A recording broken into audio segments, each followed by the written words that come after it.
Good morning friends, હું અજય ત્રિવેદી અને આજે આપણે ધોરણ 10 વિષય ગણિતમાં ચેપ્ટર નંબર 1 ની શરૂઆત કરી રહ્યા છીએ. મિત્રો, આ ચેપ્ટર આપણું ધોરણ 7 થી આપણે ભણતા આવ્યા હોય એવું આપણને લાગશે. સાથે સાથે મેથ્સ વિષયમાં ચેપ્ટર 1 એ ધોરણ 10 ની અંદર થોડુંક હાર્ડ મારી દ્રષ્ટિએ છે, બરોબર. પરંતુ આપણે ચિંતા કરવાની તમારે કોઈ જરૂર નથી, કારણ કે આ હાર્ડ ચેપ્ટરને આપણે ઈઝી બનાવવાના છે. અને ઈઝી એવું બનાવીશ કે જેથી કરીને તમને આ ચેપ્ટરના બધા જ એક્ઝામ્પલ ઈઝીલી આવડશે. મિત્રો, આ ચેપ્ટર આપણે ધોરણ 7, 8, 9 અને એની અંદર શરૂઆતથી જ આપણે થોડીક વસ્તુઓ ભણતા આવ્યા છીએ, બરોબર. અને અત્યારે ધોરણ 10 ની અંદર આ ચેપ્ટર 1 એટલે કે વાસ્તવિક સંખ્યાઓ, બરોબર. અને આ વાસ્તવિક સંખ્યાઓ ને આપણે આજે શીખવાના છીએ. પરંતુ મિત્રો, ધોરણ 10 ની અંદર જ્યારે તમારે સ્કોરિંગ રિઝલ્ટ લાવવું હોય તો તમારે એક વસ્તુ ક્લિયર કરી નાખો કે દરેક ચેપ્ટરના ઇન્ટ્રોડક્શનના જે વિડિયો હોય, એટલે કે શરૂઆતની જે એ ચેપ્ટરની બેઝિક માહિતી છે, જેમ કે એના સૂત્રો, એની સમજૂતી, આ બધી જ બાબતો તમારે યાદ રાખવી પડશે. હવે તમને એમ થાય કે સર સૂત્રો તો બરોબર છે, પણ બીજું બધું શું કામ યાદ રાખવું? તો મિત્રો, એનું કારણ છે. કારણ કે બોર્ડમાં જે આપણો વિભાગ A 24 માર્ક્સનો પૂછાય છે, જેની અંદર આપણે ટૂંકા પ્રશ્નો, ખાલી જગ્યા, ખરા ખોટા અને વિકલ્પો હોય છે. હવે આ બધું પૂછાય ક્યાંથી? તો આ બધું ઇન્ટ્રોડક્શન વિભાગ જે દરેક ચેપ્ટરનો છે એની અંદરથી ખૂણે ખાંચરેથી ગમે ત્યાંથી પૂછી શકાય. અને એ આપણને આવડવું જોઈએ. અને એ ક્યારે આવડે? કે જ્યારે આપણે ઇન્ટ્રોડક્શનના વિડિયો બરોબર ધ્યાનથી જોયા હોય, સમજ્યા હોય અને તૈયાર કર્યા હોય, તો આપણે મેથ્સમાં સારામાં સારા માર્ક્સ મેળવી શકીએ. તો ચાલો શરૂ કરીએ. ચેપ્ટર 1 વાસ્તવિક સંખ્યાઓ. હવે આ ચેપ્ટર બોર્ડની અંદર કુલ 4 માર્ક્સમાં મિત્રો પૂછાશે. હવે આ 4 માર્ક્સ તો આપણા માટે ઇમ્પોર્ટન્ટ હોય જ, કારણ કે 1 માર્ક્સ પણ આપણા માટે ઇમ્પોર્ટન્ટ હોય. અહીંયા તો 4 માર્ક્સની વાત છે. હવે 4 માર્ક્સમાં મિત્રો બોર્ડમાં આ ચેપ્ટરમાંથી 2 માર્ક્સના એક્ઝામ્પલ પૂછાશે. ઘણીવાર એવું પણ બની શકે કે વિભાગ A માં વિકલ્પો એટલે કે હેતુલક્ષી પણ પૂછી શકાય. આપણે બધા પ્રકારની તૈયારીઓ રાખવાના છીએ, બરોબર. હવે શરૂઆત કરીએ તો પહેલી છે સંખ્યાઓના પ્રકાર. હવે તમને એમ થશે કે સર આપણે સંખ્યાઓના પ્રકાર તો નીચના ધોરણમાં આપણે ભણી ગયેલા છે. હવે મિત્રો, એ વસ્તુ આપણે રિપીટ કરવી પડશે. કેમ? કારણ કે એ તમને આ ચેપ્ટરમાં મદદરૂપ બનવાની છે. તો અહીંયા જુઓ, આપણે સૌપ્રથમ વાત કરીએ સંખ્યાઓના પ્રકાર, એમાં પ્રાકૃતિક સંખ્યાઓ. હવે પ્રાકૃતિક સંખ્યાઓને આપણે નેચરલ નંબર કહીએ છીએ, બરોબર. જેને આપણે વાસ્તવિક સંખ્યાઓ કહીએ છીએ, કુદરત દ્વારા મળેલી.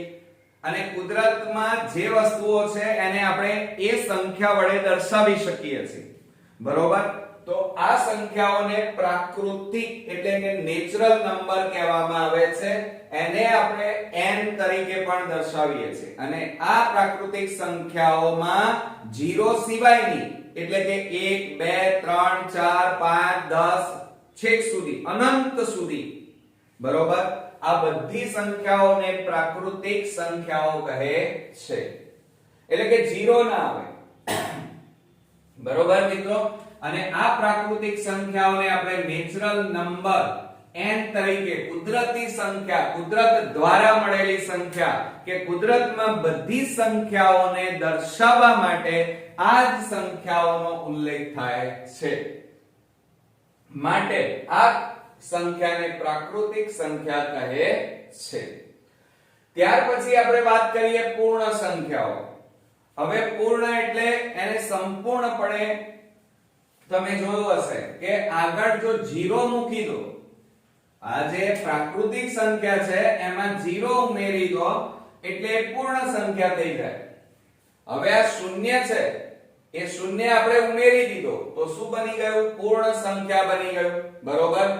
તો એ રીતે હવે આ 0, તો 0 ની શોધ કોણે કરી? તો યાદ રાખો 0 ની શોધ આર્યભટ્ટે કરી છે અને 0 ની બહુ વેલ્યુ છે. આમ 0 ની કોઈ વેલ્યુ નથી, પરંતુ 0 એ કોઈ પ્રાકૃતિક સંખ્યા પાછળ લાગી જાય.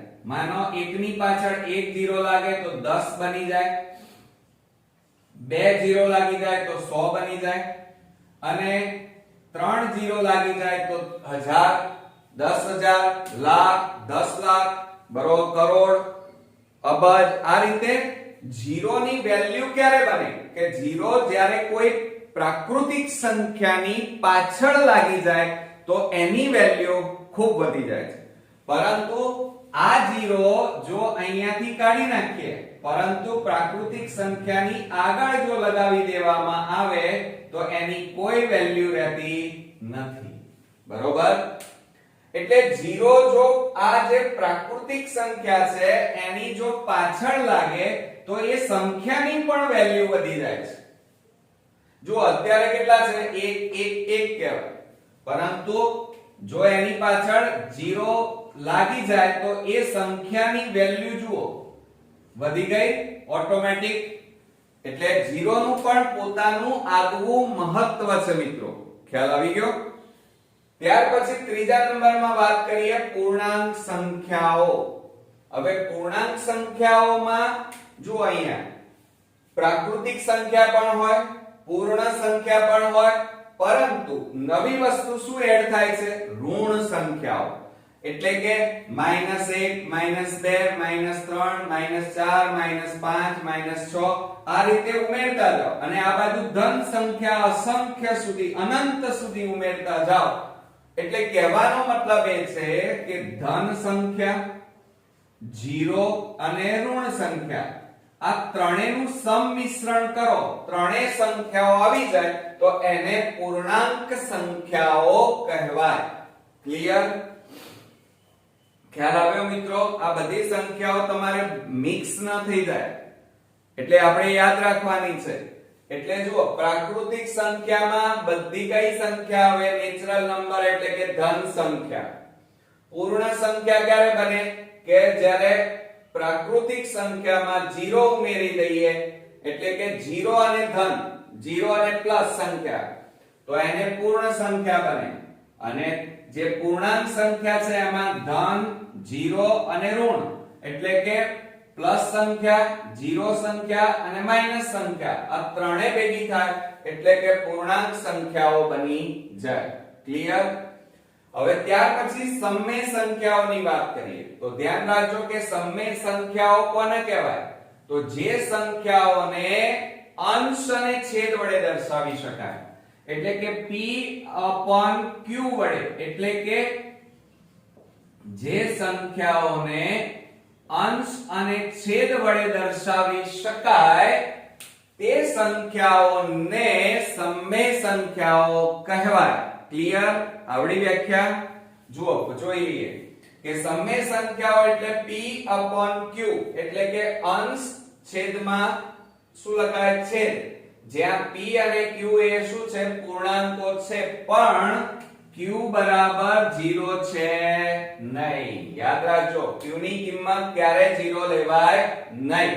તો આ બધી સંખ્યાઓ, જે સંખ્યાઓને અંશ અને છેદ વડે દર્શાવી શકો, દાખલા તરીકે ઉદાહરણ લઈએ 2/3, 4/7, બરોબર, 5/9, આ બધી સમમેય સંખ્યાઓ કહેવાય. કેમ? કારણ કે ઉપર અંશ, નીચે છેદ, અંશ છેદ, અંશ છેદ, p/q, p/q, p/q. એટલે p એ અંશ છે અને q એ છેદ છે. પણ q ની કિંમત ક્યારે 0 હોઈ શકે નહીં. હા, p અને q ની કિંમત ઋણ હોઈ શકે, ધન હોઈ શકે, પણ કદાપી q ની કિંમત 0 હોઈ શકે નહીં. યાદ રાખજો. દાખલા તરીકે 2/3 અંશ અને છેદ, p છેદમાં q. હવે દાખલા તરીકે જુઓ આ -4/5 તો આમાં p બરાબર કેટલા કહેવાય -4 અને q બરાબર કેટલા કહેવાય 5. એટલે આ બધી સંખ્યાઓ 7. હવે તમને એમ થાય કે સર આ તો 7 એકલા જ છે, તો મિત્રો 7 છેદમાં કશું ના હોય તો કેટલા કહેવાય 1. એટલે જુઓ p બરાબર 7 q બરાબર 1. એ જ રીતે -8 તો p બરાબર -8 અને q બરાબર છેદમાં કંઈ પણ ન હોય તો 1 હોય. એ જ રીતે 1/4 બરાબર. હવે આની વાત કરીએ, ચાલો હવે બરોબર ધ્યાન રાખજો. હવે આ 1.2 આ 1.2 અને ઉપર આ રીતે લીટી કરી છે અને 12 કહેવાય. શું કહેવાય મિત્રો 12. એટલે એનો મતલબ એ થાય છે કે બગડા ઉપર જ લીટી છે, બીજે ક્યાંય નથી. એટલે એ સંખ્યા વારંવાર રિપીટ થાય છે, વારંવાર આવે છે.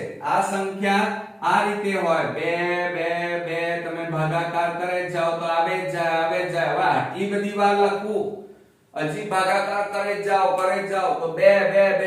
હવે આટલી બધી લાંબી તો લખાય નહીં, તો પછી એકલો બગડો વારંવાર આવે છે. તો આટલી બધી વાર ન લખવું હોય તો શું કરવાનું, તમારે બગડા ઉપર લીટી કરી દેવાની, એને 12 કહેવાય. એનો મતલબ એ થાય છે કે 1.2 માં બે સંખ્યા વારંવાર રિપીટ થાય છે. હવે તમને એમ થાય કે સર આ પોઈન્ટ વાળી સંખ્યા છે અને એ સમય સંખ્યા કેવી રીતે કહેવાય, તો જુઓ 1.2 એટલે આને કેવી રીતે લખાય 12/10. એટલે p બરાબર શું થાય 12 અને q બરાબર 10. અંશ છેદ આવી ગયા. એ જ રીતે જો અહીંયા 2.35. ચાલો હવે એ સમજી લઈએ, કારણ કે સમજવું જરૂરી છે. સમજ્યા વગર એકલા એક્ઝામ્પલ ઉપર જતા રહેવું, 4 સૂત્રો તૈયાર કર્યા અને દાખલા ગણી નાખીએ એટલે ચેપ્ટર આવડી જાય, પૂરા પણ થઈ જાય. પણ બોર્ડમાં જે તમારો ધ્યેય અને ગોલ જે 80 માંથી 80 લાવવાનો છે એ સિદ્ધ ક્યારેય નહીં થાય મિત્રો, બરોબર. અને એ સિદ્ધ કરવા માટે નાનામાં નાની ટાંકણી જેવી બાબતને પણ આપણે ધ્યાનમાં લેવી પડે અને શીખવી પડે મિત્રો. તો જુઓ અહીંયા આ 2.35 અને ઉપર 12 છે, એટલે એનો મતલબ એ થાય છે કે 35 અને આ લીટી એ 3 ઉપર પણ છે અને 5 ઉપર પણ છે. એટલે કે 35 12 કહેવાય. અને લીટીને 12 બોલાય, 2.35 એટલે એનો મતલબ શું થાય કે 2.35 ભાગાકાર કરે જઈએ એટલે અનંત સુધી આની આ સંખ્યા આવે જાય છે. જેમ જેમ ભાગાકાર કરો 0 નથી આવતા, પણ ભાગ ચાલે જ જાય છે, ચાલે જ જાય છે, ચાલે જ જાય છે. તો હવે આટલી બધી વાર તો લખાય નહીં અને આટલી મોટી સંખ્યા લખવા તકલીફ પડે, તો તમારે કઈ સંખ્યા વારંવાર આવે છે 35. તો પછી 35 ઉપર શું કરવાની લીટી. હવે આને મારે સમય સંખ્યા સ્વરૂપે દર્શાવવું હોય તો શું લખાય, પોઈન્ટ કાઢી નાખો તો 235 અને છેદમાં કેટલા લખાય 100 લખાય. એટલે ઉપર શું આવ્યા અંશ અને નીચે શું આવ્યા છેદ. ક્લિયર મિત્રો. એટલે સમય સંખ્યાઓ વિશે હવે તમને ખબર પડી હશે. તમે ગોખવાની જરૂર નથી મિત્રો, સમજી લેવાનું. 9મા માં પણ આ વસ્તુ શીખીને આવ્યા છીએ આપણે કે p છેદમાં q, અથવા એમ ન કહેવું હોય સમય સંખ્યાની વ્યાખ્યા શું, તો જે સંખ્યાને અંશ અને છેદ બંને વડે દર્શાવી શકાય તો તે સંખ્યાને સમય સંખ્યા કહેવાય. હવે જુઓ દાખલા તરીકે તમને એમ થાય કે 4, તો આ પણ સમય સંખ્યા છે. કેમ? કારણ કે 4 છેદમાં કશું ના હોય તો 1 કહેવાય ને. એટલે ઉપર છે અંશ અને નીચે છે છેદ. ક્લિયર. હવે આપણે વાસ્તવિક સંખ્યાની વાત કરવા જઈ રહ્યા છીએ. હવે વાસ્તવિક સંખ્યા એ તમે જોયું હશે કે આપણા ચેપ્ટરનું નામે વાસ્તવિક સંખ્યા છે. હવે વાસ્તવિક સંખ્યાનો મતલબ શું થાય, તો તમે જોઈ રહ્યા છો કે વર્ગમૂળમાં 2, વર્ગમૂળમાં 3, વર્ગમૂળમાં 5, પાઈ -6 છેદમાં 11, 1 0 3.7 2.87 87 78 777. એટલે કહેવાનો મતલબ મારો એ છે કે વાસ્તવિક સંખ્યાઓ કોને કહેવાય, તો એક તો જુઓ આ વર્ગમૂળમાં 4 લખ્યા તો 4 નું વર્ગમૂળ 2, 9 નું વર્ગમૂળ 3, પરંતુ દાખલા તરીકે હું 2 લખું અંદર તો આ 2 નું વર્ગમૂળ નીકળે? ના નીકળે. નીકળે મિત્રો? ના નીકળે. એટલે ચલો વર્ગમૂળમાં 5 નીકળે? ના. વર્ગમૂળમાં 7 નીકળે? વર્ગમૂળમાં 8. એટલે કહેવાનો મતલબ મારો એ છે કે જે સંખ્યાનું વર્ગમૂળ ન નીકળતું હોય, ક્લિયર? જે સંખ્યાનું વર્ગમૂળ નીકળતું ન હોય, જેમ કે વર્ગમૂળમાં 2, વર્ગમૂળમાં 5, આ બધાનું વર્ગમૂળ ન નીકળે તો તેવી સંખ્યા એક તો વાસ્તવિક સંખ્યા કહેવાય. બીજું તમે જોયું હશે કે અહીંયા 1 -6/11, બીજું અહીંયા પાઈ ની કિંમત પણ એ વાસ્તવિક સંખ્યા છે. દાખલા તરીકે પાઈ એટલે તમે જનરલી શું વિચારો છો? 22/7, બરોબર? હવે 22 ને તમે 7 વડે ભાગો તો આગળ સંખ્યા ચાલે જાય છે. જો અહીંયા એક સંખ્યા લઈએ, આ લીધી. હવે તમે વિચારો કે 2 પોઈન્ટ પછી 8 7 8 7 7 8 7 7 7, એટલે એક પણ સંખ્યા વારંવાર આવતી નથી, બરોબર? સદંતર એક સંખ્યા વારંવાર માનો 25 25 25 આ રીતે નથી આવતી. દાખલા તરીકે 2.45 5 5 5 5 5 આ રીતે નથી આવતી, બરોબર? તો આ બધી સંખ્યાઓ વર્ગમૂળમાં 2 એનું વર્ગમૂળ ન નીકળે, 3 નું વર્ગમૂળ ન નીકળે, ઘનમૂળમાં 5 એનું પણ ઘનમૂળ ન નીકળે, પાઈ -6/11 1 0 3.7 આ બધી સંખ્યાઓ એ વાસ્તવિક સંખ્યાઓ છે. એટલે કહેવાનો મતલબ કોઈ પણ સંખ્યા તમે લો x એટલે કોઈ પણ સંખ્યા 1 2 3 4 5 6 7 8 9 10 0 વગેરે કોઈ પણ સંખ્યા લો, એને તમે આ બાજુ એટલે આ કઈ બાજુ કહેવાય? ડાબી બાજુ. તો હંમેશા આ જે કોઈ પણ સંખ્યા લો એ હંમેશા કેવી હોય? આ ડાબી બાજુ જાવ તો માઈનસ હોય અને જમણી બાજુ જાવ તો પ્લસ હોય. એટલે આ સંખ્યા ધન કરતા નાની અને ઋણ કરતા મોટી હોય. યાદ રાખજો. દાખલા તરીકે અહીંયા 4 લઈએ. જોજો હા, હું ખાલી ઉદાહરણ લઉં છું. 4 તો આ 4 અહીંયા ઇન્ફિનિટિવ એટલે અહીંયા શું આવે? 4 પછી 5 અને આ બાજુ જાવ તો માઈનસ સંખ્યા એટલે -4 લખો. તો એનો મતલબ શું થયો કે આ 5 એટલે ધન સંખ્યા કરતા નાની છે પણ ઋણ સંખ્યા કરતા મોટી છે. અને આને શું કહેવાય મિત્રો? સમજો જરા. આને શું કહેવાય? ઇન્ફિનિટિવ કહેવાય, અનંત. આ સંખ્યાને શું કહેવાય? અનંત. અથવા એને અંગ્રેજીમાં શું કહેવાય? ઇન્ફિનિટિવ કહેવાય. શું કહેવાય? ઇન્ફિનિટિવ. આંકડો, ઊભા આંકડાને આડો પાડી દો એટલે અનંત બની જાય, બરોબર? હવે જુઓ, આનો મતલબ એ થાય કે ધન સંખ્યાઓ અને માઈનસ ઇન્ફિનિટિવ ની મતલબ શું થાય? -1 -2 -3 -4 અસંખ્ય સુધી ક્યારે એનો અંત આવે નહીં, બરોબર મિત્રો? એટલે આ વસ્તુ તમે બરોબર ધ્યાન રાખજો. ત્યાર પછી આપણે યુગ્મ સંખ્યા.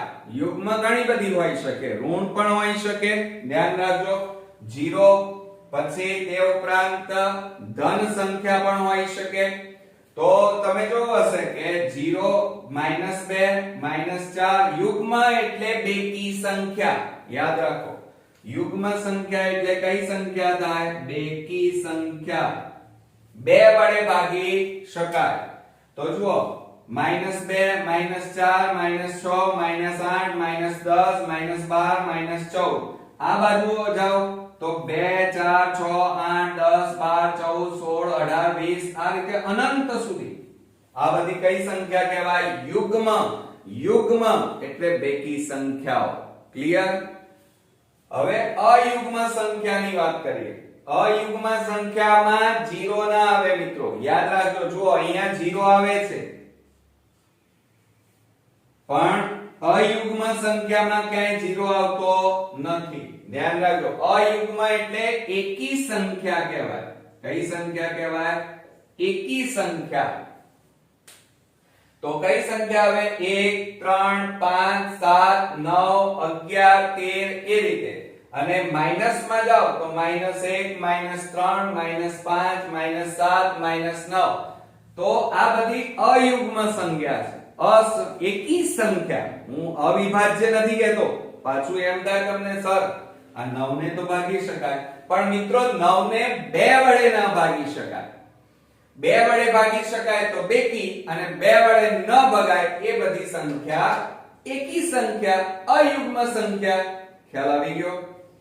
હવે બીજી વાત, મેં અહીંયા નોંધ કરીને લખ્યું છે કે સમય સંખ્યાને હંમેશા p છેદમાં q એટલે કે અંશ અછેદમાં નીચે છેદ વડે દર્શાવી શકાય છે. ખ્યાલ આવ્યો?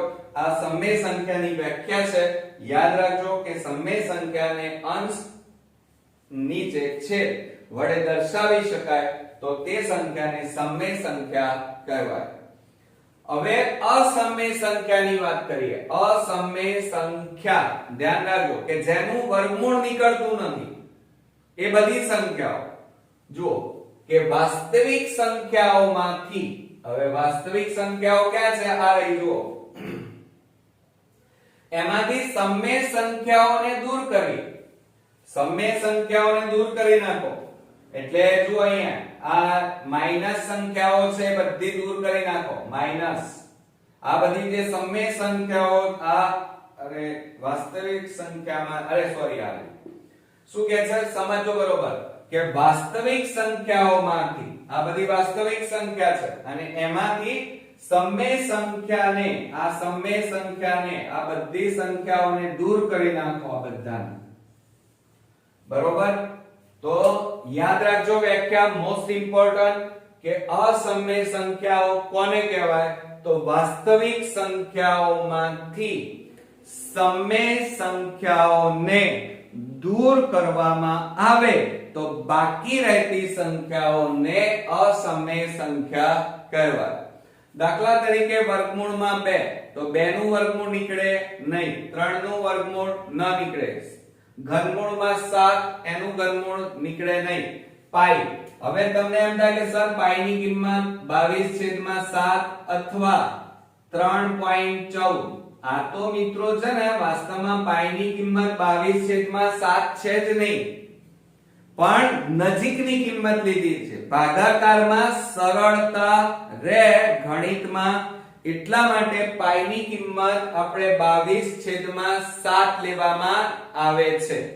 અથવા 22 ને 7 વડે ભાગો તો 3.14 નથી આવતા, અનંત સુધી આવે છે. જો આ રહ્યા મેં, કોઈ પણ સંખ્યા ડબલ વાર આવતી, રિપીટ થતી નથી. ભાગાકાર કરે જાઓ અનંત સુધી આવે. આ બધી સંખ્યાઓને અસમય સંખ્યાઓ કહે છે. ક્લિયર? એટલે જો અહીંયા આ એક ઉદાહરણ લીધું છે 3.8088088 પાછું 0. ભાગાકાર કરો એટલે આ રીતે થાય છે. એટલે કહેવાનો મતલબ મારો એ છે કોઈ સંખ્યા વારંવાર પુનરાવર્તિત રિપીટ આવતી નથી, વારંવાર આવતી નથી, માટે આ બધી સંખ્યાઓને, એટલે એમ પણ કહી શકાય મિત્રો કે આ સમય સંખ્યાઓ સિવાયની બધી સંખ્યાને અસમય કહેવાય. ક્લિયર? આવડ્યું મિત્રો? ધ્યાન રાખજો હો. હવે ત્યાર પછી આપણે પાઈ ની વાત કરીએ. પાઈ ની કિંમત આશરે 22/7 લેવામાં આવે છે, અથવા 22 ને 7 વડે ભાગો તો 3.14. યાદ રાખજો હા, તમારે ટૂંકા પ્રશ્ન હેતુલક્ષીમાં પૂછાશે. 3.14 15 92 65 35 9 ડેશ ડેશ ડેશ. જુઓ વારંવાર કોઈ સંખ્યા આવે છે ના, તો આ અસમય. એ જ રીતે વર્ગમૂળમાં 2 બરોબર, તો એની કિંમત યાદ રાખો. આમ જનરલી તમે ટૂંકમાં શું યાદ રાખો છો? વર્ગમૂળમાં 2 ની કિંમત 1.4. આ તો ટૂંકું રૂપ છે મિત્રો, પણ વાસ્તવમાં વર્ગમૂળ 2 ની કિંમત 1.41 42 13 56 23 7. હજી આગળ ભાગ ચાલે જશે. હવે આટલી લાંબી સંખ્યા ન લખાય એક્ઝામ્પલ માં, એટલે ટૂંકમાં આપણે 1.4 લખીએ છીએ, અથવા એને 1.41 પણ લખાય છે. એટલે કોઈ પૂછવામાં આવે વર્ગમૂળ 2 ની કિંમત કેટલી, આશરે 1.41. ક્લિયર? અને ત્યાર પછી વર્ગમૂળમાં 3, તો વર્ગમૂળમાં 3 ની કિંમત આપણે જનરલી એક્ઝામ્પલ માં કેટલી લઈએ છીએ, 1.73. પોઈન્ટ પછી બે રકમ લેવાય, વધારે નથી લેતા આપણે. એટલે જો અહીંયા 1.73, 20, 50, 80, 75, 7 હજી પણ આગળ ચાલવાની અનંત સુધી, ક્યારે અટકવાની નથી ભાગાકાર. તો આ બધી સંખ્યાઓ, આ ત્રણે ત્રણ સંખ્યાઓ જે મેં પાઈ, વર્ગમૂળમાં 2, વર્ગમૂળમાં 3, આ બધી સંખ્યાઓ કેવી છે મિત્રો, અસમય સંખ્યાઓ છે. ક્લિયર? અચ્છા, એટલે તમને અહીંયા એટલી તો ખબર પડી કે પાઈ ની કિંમત આશરે તમે કેટલી લો છો, 3.14. વર્ગમૂળમાં 2 ની કિંમત યાદ રાખજો 1.41. વર્ગમૂળમાં 3 ની કિંમત આશરે 1.73. ક્લિયર? યાદ રાખજો, દાખલામાં પૂછવામાં આવશે, હેતુલક્ષીમાં પણ. હવે આપણે અહીંયા આજે શીખ્યા શું, પ્રાકૃતિક સંખ્યા, પૂર્ણ સંખ્યા, પૂર્ણાંક સંખ્યા, સમય સંખ્યા, વાસ્તવિક સંખ્યા, યુગ્મ સંખ્યા, અયુગ્મ સંખ્યા, અસમય સંખ્યા. હવે આ બધાને કઈ રીતે દર્શાવી શકાય એ પણ જરા નજર મારીએ. જો પ્રાકૃતિક સંખ્યાઓને નેચરલ નંબર એટલે કેપિટલ N બરાબર 1 2 3 4 આવે, ડેશ ડેશ ડેશ અનંત સુધી. એટલે પ્રાકૃતિક સંખ્યાને n વડે દર્શાવાય મિત્રો. કેટલા વડે દર્શાવાય, કઈ સંજ્ઞા વડે, n. યાદ રાખજો, આ n વડે દર્શાવવામાં આવે છે. અને એમાં 1 2 3 4 એટલે કે ધન સંખ્યા આવે, 0 અને ઋણ આવતા નથી.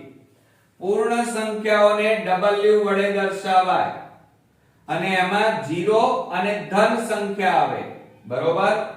પૂર્ણાંક સંખ્યાઓને i અથવા z વડે દર્શાવાય, અને એમાં ઋણ સંખ્યા આવે, 0 આવે અને ધન પણ આવે, બરોબર. એટલે માઈનસ પણ આવે, ઋણ સંખ્યા, પછી શૂન્ય પણ આવે અને ધન સંખ્યા. આ ત્રણેય સંખ્યાઓ પૂર્ણાંક સંખ્યામાં આવે, અને પૂર્ણાંક સંખ્યાને i અથવા z વડે દર્શાવાય.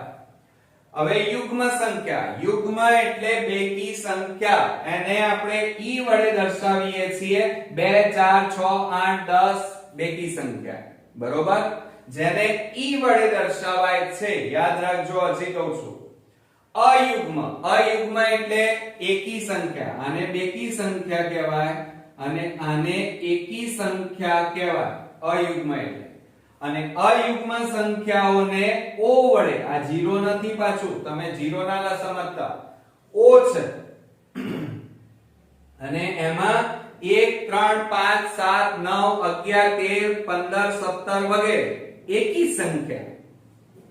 અવિભાજ્ય, અવિભાજ્ય એટલે જે સંખ્યાઓને પોતાની એક વડે જ ભાગી શકાય, બીજી કોઈ સંખ્યા વડે ભાગી શકાય નહીં, તો એવી સંખ્યાઓને અવિભાજ્ય. અને એને આપણે કયા વડે દર્શાવીએ છીએ, p વડે દર્શાવીએ છીએ, બરોબર. અને એમાં જોજો 2 3 5 7 9 આવે ના. કેમ? 9 ને ભાગી શકાય, 3 તારી 9, 11 13 15 15 આવે ના આવે, 3 5 15. એટલે અવિભાજ્ય એટલે કે એક જ વડે, એક સંખ્યા વડે જ ભાગી શકાય, અને એ પોતે 11 ને 11 વડે જ ભગાય, 5 ને 5 વડે જ ભગાય, બીજી કોઈ સંખ્યા વડે ભગાય નહીં. તો એવી સંખ્યાને અવિભાજ્ય સંખ્યા p વડે દર્શાવાય છે.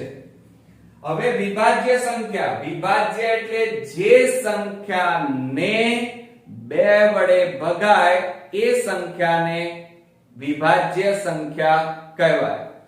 હવે વિભાજ્ય સંખ્યા 2 વડે ભાગી શકાય એવી સંખ્યા એને c વડે દર્શાવાય, અને એમાં 4 6 8 બરોબર, કોઈ પણ 2 અથવા 3 4 કોઈ પણ ટૂંકમાં જે સંખ્યાને ધ્યાન રાખજો, જે સંખ્યાને ભાગી શકાય એવી સંખ્યાને વિભાજ્ય 2 વડે ભગાય, 3 વડે પણ ભગાય, 4 વડે પણ ભગાય, 5 વડે પણ ભાગી શકાય. જુઓ 4 6 8 આ બધાને 2 વડે ભગાય, પછી 9 9 ને 3 વડે ભગાય ને, 3 તારી 9, 10 ને ભગાય, 12 ને ભગાય, 14 ને ભગાય, 15 ને પણ ભગાય, 16 ને પણ ભગાય, 17 ને ભગાય નહીં, એટલે 17 અવિભાજ્ય થઈ જાય. હવે એક આ યાદ રાખજો, ટૂંકા પ્રશ્નોમાં ઘણી વખત પૂછાય છે વિકલ્પોમાં કે એક એ વિભાજ્ય સંખ્યા પણ નથી કે અવિભાજ્ય સંખ્યા પણ નથી. ધ્યાન રાખજો, એક એ સંખ્યા કેવી છે?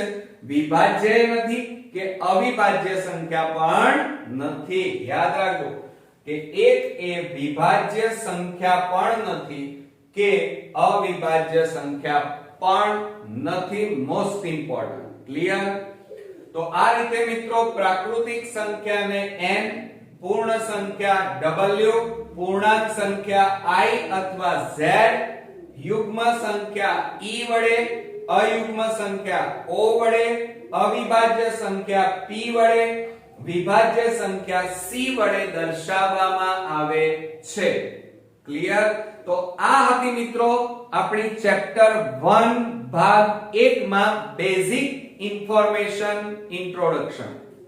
આ બધું જ તમારે નોટ ડાઉન રંગીન પેનોથી કરી નાખવાનું અને તૈયાર કરવાનું. આ વિડિયો બરોબર ધ્યાનથી 2 વાર જોઈ સમજી લેવાનું અને ત્યાર પછી તૈયાર કરજો, તો બોર્ડની એક્ઝામ સુધી તમે ક્યારે નહીં ભૂલો અને આમાંથી હેતુલક્ષી કંઈ પણ પૂછાશે તો તમે ઈઝીલી લખી શકશો.